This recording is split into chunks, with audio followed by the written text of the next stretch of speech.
Okay, so now Jesus is talking to us about him being the vine, the Father being the gardener who's pruning the branches. That's us. And that we're to bear fruit. And part of that fruit that he's talking about is trusting in him, letting him be the ruler of our life, letting him change us so that we are more like him, so that we can understand who he is, that we can live a life of fulfillment rather than the way we're going or the way we have been going, and becoming closer with him so that we can spend our eternity with him. So let's look at, just before I get into the reading, I'm going to be reading verses 5 and 8 in a second, but let's look at the fruit. What is that fruit?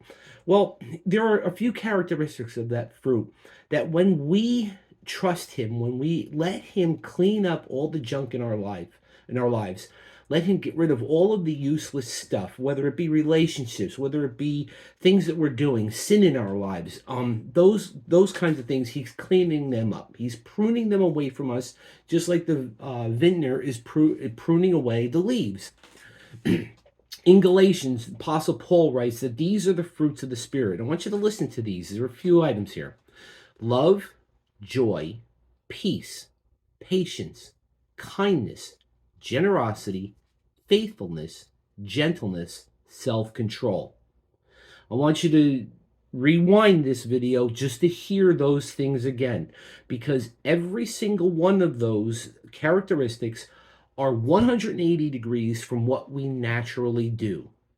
Naturally speaking, human beings are not filled with love. They're not joyful. They're not at peace. They don't have patience. They're not kind. We're not generous. We're not faithful. We are not gentle, and we do not have self-control. Now, I want you to think for a minute and put all of those characteristics and realize which ones you don't have. And if there are plenty, which they probably are, think about how painful that is for you. Think about, let's just say, for instance, patience. That's probably the one thing that we lack the most of: patience. How much does it hurt painfully in your body, in your brain, in your heart, when things aren't happening when you want them to happen? Or they're not happening at all, or they're happening completely opposite the way you want them to happen. We don't have patience for that. It makes us angry. We don't have peace. We're not joyful. All of this snowballs. Think of how painful of an existence that is. I could tell you right now, I know exactly how that is. I know exactly how it is to not have those things. And now I know exactly how it is to have those things. But here's the thing: in order for us to maintain those things, Jesus is telling us that we must abide in him. So now I'm going to read the verses for you so you understand a little bit more about where he's coming from. He says, I am the vine, you are the branches. If you remain in me and I in you, you will bear much fruit. Apart from me, you can do nothing. If you do not remain in me, you are like a branch that is thrown away and withers. Such branches are picked up, thrown into the fire, and burned. If you remain in me and my words remain in you, ask whatever you wish, and it will be done for you. This is to my Father's glory, that you bear much fruit, showing yourselves to be my disciples. So Jesus is telling us what I just told you. If we do not trust him, if we do not remain in him, abide in him, then we are like branches that are thrown into the fire. We're no good and we burn up. And that's exactly what happens to us when we don't have these fruits of the Spirit. That's what they're called. Those items that I read off to you, those are called the fruits of the Spirit. When we don't have those, we are painful and we are burning. We all know this. We've all been through it. And I'm sure some of you are going through it now. So what Jesus is saying is he's saying, come to me, abide in me. It means read my word, talk to me, pray to me, go to church, fellowship with other Christians, grow spiritually so that you will have these fruits of the Spirit that I read off. So that your life will become it'll become more fulfilled, and you're going to enjoy things a lot better. You're going to enjoy life a lot better. And you're still going to have the problems, but you're going to be able to understand them. You're going to be able to see why. You're going to have the patience to get through them.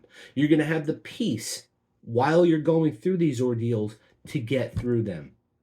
You're going to be kind to other people. You're going to be nice to other people. And you're going to find that that kindness, that niceness, that generosity is going to improve you as a person. That's exactly what Jesus is telling us here. So, what he also says in here is that if you ask anything, it will be given to you. If you are going to ask what you desire, as you grow with him, your prayer life is going to be more in tune to what he wants for you. Excuse me.